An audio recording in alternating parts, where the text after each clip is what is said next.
ஜெயலலிதா மேற்கொள்ளும் சுற்றுப்பயணம் தேர்தல் பிரச்சாரம் அல்ல, அது ஒரு உயிர்கொல்லி பிரச்சாரம் என தமிழக காங்கிரஸ் கட்சி தலைவர் EV.K.S. இளங்கோவன் குற்றம் சாட்டியுள்ளார்.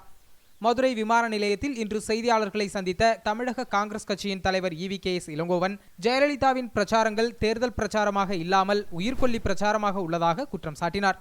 மேலும் ஜெயலலிதாவிற்கு தோல்வி பயம் வந்துவிட்டதால் அவர் உளறிக் கொண்டிருப்பதாகவும் தெரிவித்த அவர், தேர்தல் குறித்த கருத்து கணிப்புகள் அனைத்தும் திணிக்கப்பட்ட ஒன்று எனவும், உண்மையான கருத்து கணிப்பு என்பது மக்கள் அளிக்கும் தீர்ப்பு எனவும், அதில் காங்கிரஸ் திமுக கூட்டணி வெற்றி பெறும் என்றும் EV.K.S. இளங்கோவன் தெரிவித்தார்.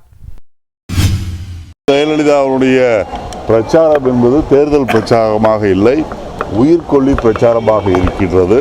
போகின்ற இடங்களில் எல்லாம் வெயிலிலே மக்களை கொண்டு வந்து ஆடுபாடை போர் கட்டிலே அடைப்பது போல அடைத்து வைத்து வெளியே விடாமல், தாகம் எடுத்தாலும் அவர்களை வெளியே போகக்கூடாது என்று போலீசார் வற்புறுத்துகின்ற காரணத்தால் ஜெயலலிதாவுடைய கூட்டங்களில் பல பேர் மரணமடைந்திருக்கின்றார்கள். பிரச்சாரம் என்பது மக்களுக்கு எதிராக இருக்கின்றது, மக்களுடைய உயிர்களுக்கு பாதுகாப்பு இல்லாத ஒன்றாக இருக்கின்றது. ஆனால் டாக்டர் கலைஞர் அவர்களை குறிப்பிட்டு தாக்குவதே தன் வேலையாக வைத்திருக்கின்றார். ஜெயலலிதாவை பொறுத்தவரையில் தோல்வியினுடைய அறிகுறிகள் அவருக்கு தெரிந்துவிட்ட காரணத்தால் அவர் கொஞ்சம் உளறிக் கொண்டிருக்கின்றார்.